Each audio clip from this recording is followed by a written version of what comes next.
Welcome back to Crime Podcast, where we dive deep into the eerie world of crime and investigation. I'm your host, Jay, and in this 6th episode, we're exploring one of the most perplexing cases in recent history, the Amerithrax or Anthrax investigation.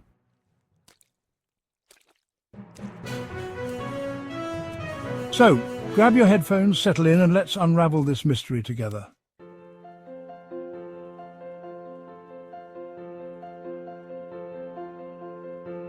First, let's set the stage.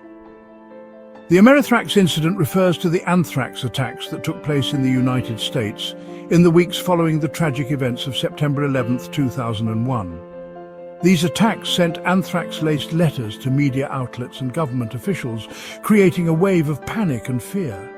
But what sparked this investigation, and why is it significant? Today, we'll explore those questions along with the objectives of our discussion.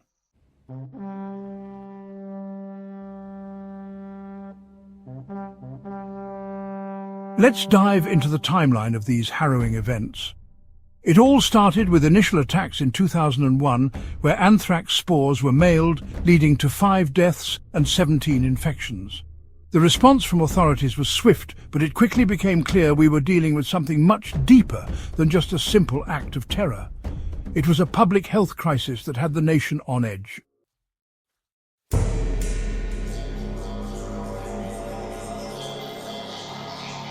Now, what is anthrax, you ask? It's a serious infectious disease caused by the bacterium. It comes in different forms, such as cutaneous, inhalation, and gastrointestinal, with inhalation being the deadliest. The strain involved in the attacks was the Ames strain, a name that became infamous during this investigation. Let's discuss its characteristics and why it matters.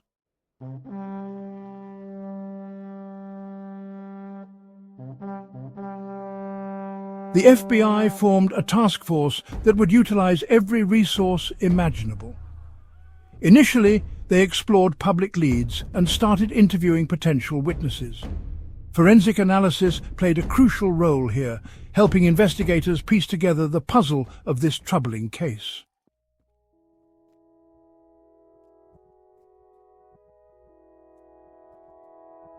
As the investigation unfolded, 2 names emerged at the forefront: Stephen Hatfill and Bruce Edwards Ivins. Hatfill was instantly labelled as a suspect, primarily due to his background and proximity to the investigation. The scrutiny he faced from both the media and the public was immense, eventually leading to legal battles and public exoneration. On the flip side, we have Bruce Ivins, a scientist deeply embedded in anthrax research. His tragic death in 2008 left many questions unanswered. Was he truly the mastermind behind the attacks? Let's explore Ivins's role and the behaviors that led to allegations against him.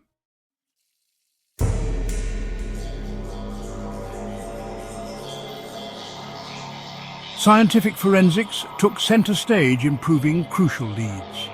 Techniques like microbial forensics provided insights that were previously unimaginable. With advances in genetic analysis, investigators managed to trace the anthrax spores back to their source. The implications of these findings were monumental, reshaping the understanding of bioterrorism in America.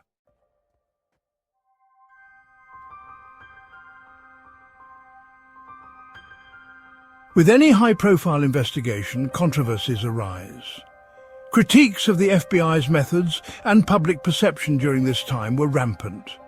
The ethical considerations, how the suspects were treated by both the media and the public, remain a significant part of this narrative.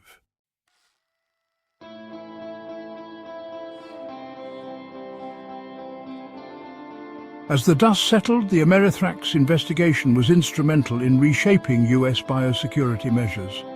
New legislation was put in place aimed at preventing future attacks. We'll touch on the lessons learned and how this investigation impacted policies surrounding biological threats.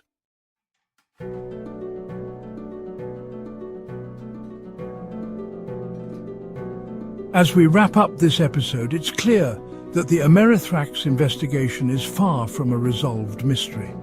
It raised more questions than it answered, leaving us to wonder about the true motivations behind these attacks and the toll it took on the nation. Thank you for joining me today on Crime Podcast. If you found this episode enlightening, please subscribe and share with fellow true crime enthusiasts. Until next time, stay safe and stay curious.